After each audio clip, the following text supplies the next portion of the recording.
Listen up, everybody. I need you to do one thing for me. I need you to get up, because it is time to get better. We're going to talk about the one, the only, the Karate Kid and Cobra Kai. Today, you're going to get your crane kicks in form, put your Cobra Kai shirts on, because we're talking about the Karate Kid franchise and Cobra Kai, the TV series. We're going to hear a little bit of this, a little bit of this, and a lot of it of this. We'll be right back, everybody. Stay tuned.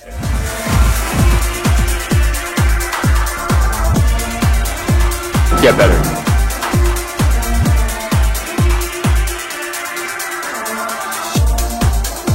Go get it.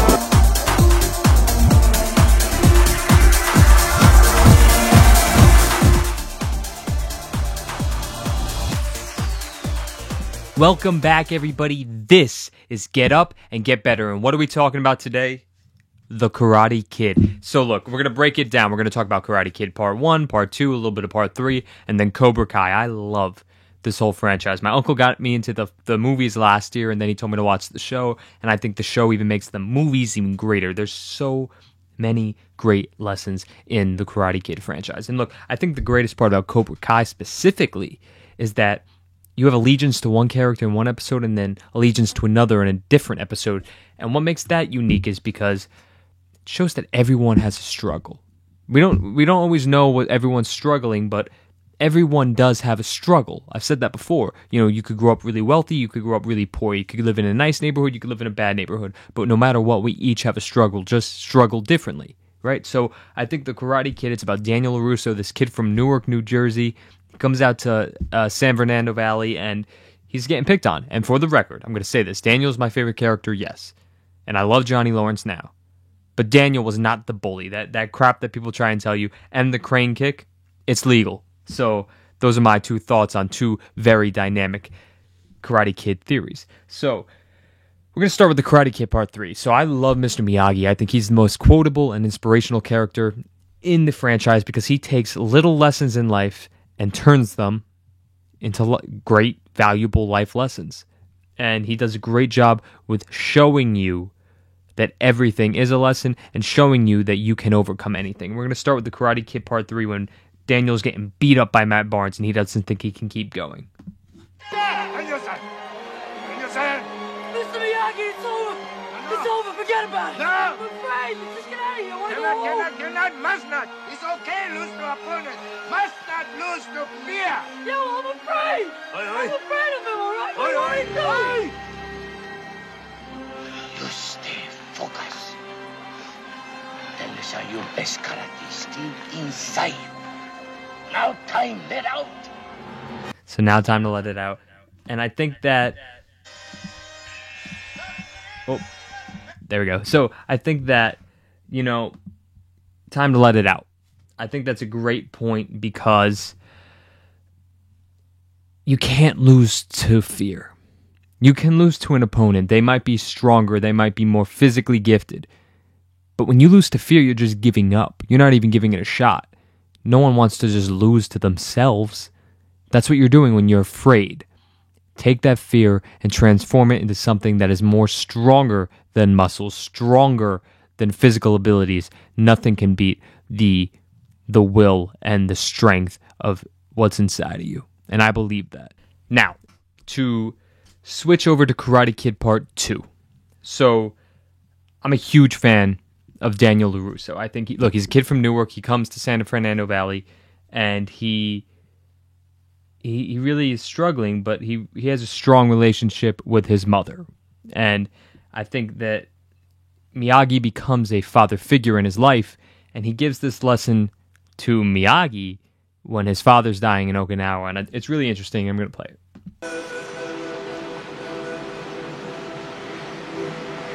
You know, when my father died, I spent a lot of time thinking I wasn't such a great son. Like maybe I could have listened a little more, spent some more time with them together. I felt so guilty, you know, like he did everything for me and I didn't do anything for him.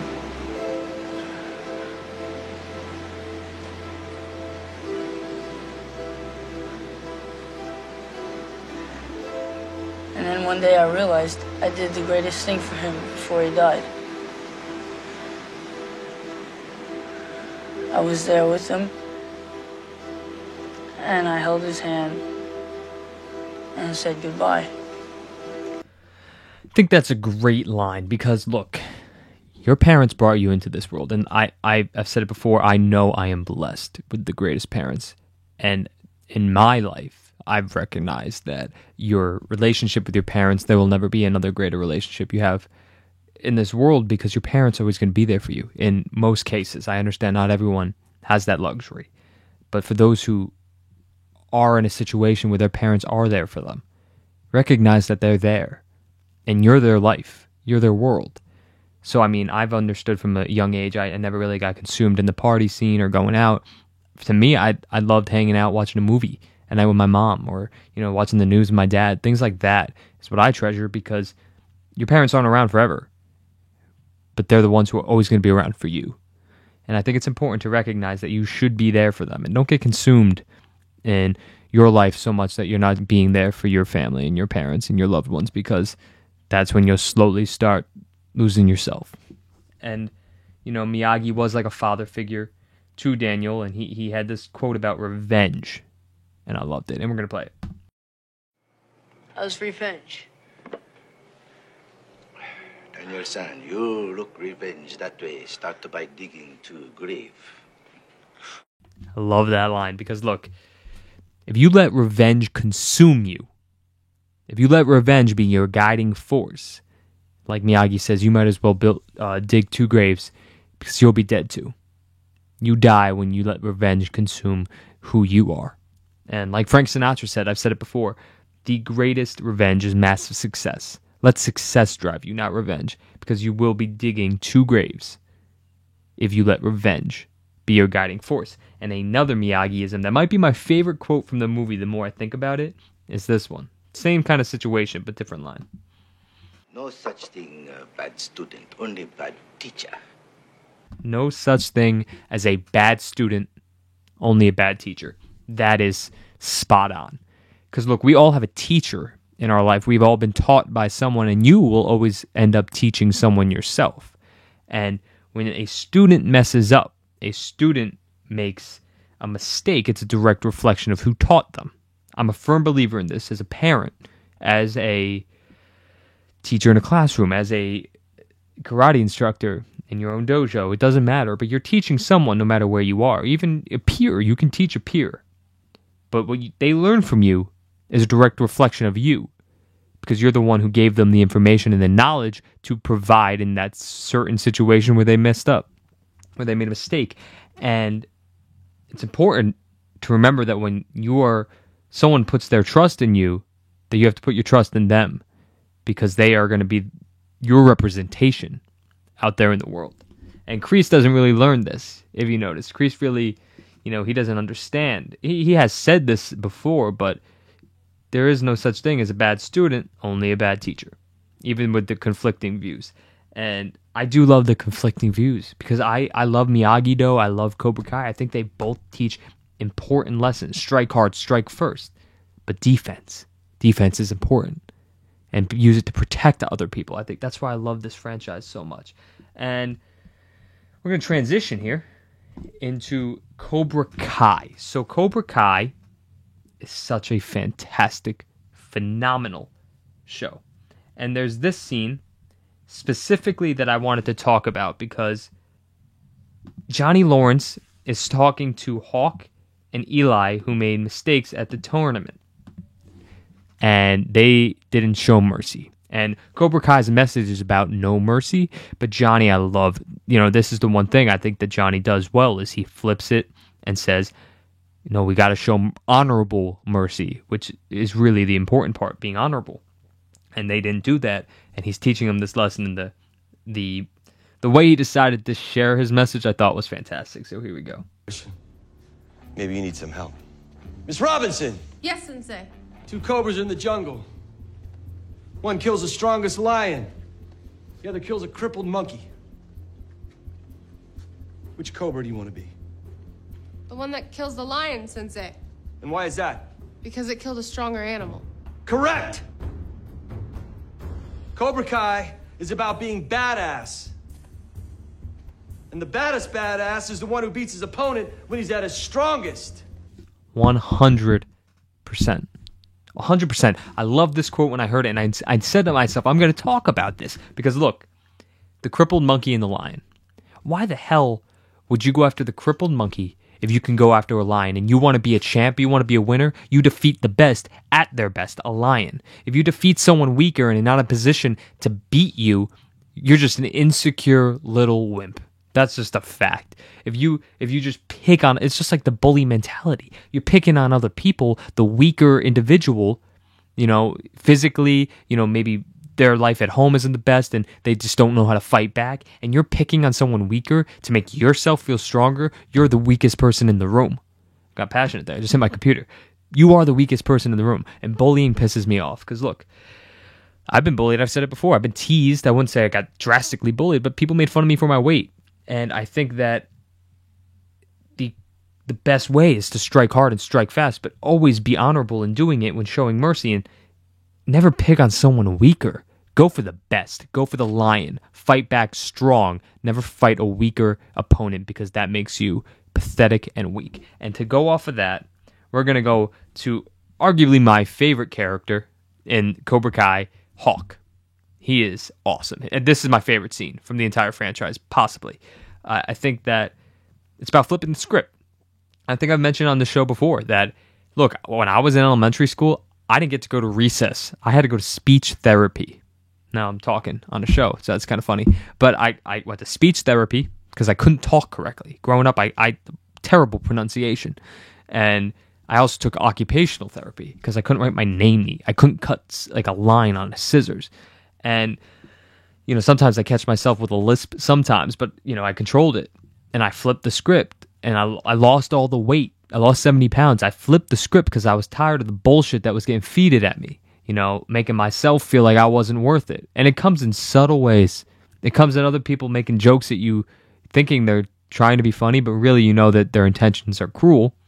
And it's up to you to flip the script, because look, like Rocky Balboa says, the world ain't full of sunshine and rainbows. The world's not going to be, how do I say it, a place where you're going to feel like protected 100% of the time. The world's mean. People will be mean to you. People will be insulting to you. People will bully you, and bullying doesn't stay just in high school or college. It comes with you your entire life. I realize adults get bullied. And look, I'm young. I'm 24. What do I know about the world? I do know this for a fact. Bullying occurs everywhere, and it's up to you to flip the script.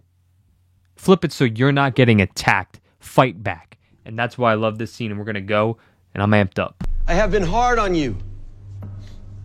I've called you names. I've humiliated you. Some of you I've hit. And for that, I don't apologize. Cobra Kai is about strength. If you're not strong on the inside, you can't be strong on the outside. And right now, you're all weak. And I know that because I was you. I used to have no friends. I used to be the weirdo kid. I'm not that weird. I still hooked up with babes and all, but the point is I wasn't always the badass sensei I am today. Just like a cobra, I had to shed my loser skin to find my true power. And you guys will too. Gonna pause before the big entrance. It's up to you, like he says. He was a loser. I felt like I was a loser. No one else is gonna fix the problem for you. No one's gonna be there to make yourself feel better in the real world. So here comes Hawk's entrance. Welcome to Cobra Kai. Eli, what happened? I'm flipping the script. Wait, you the kid with the lip? Nice cut, bro. You see that?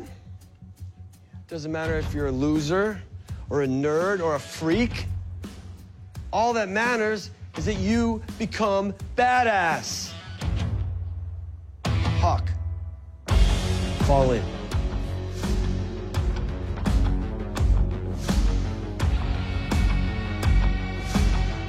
Fear does not exist in this dojo, does it?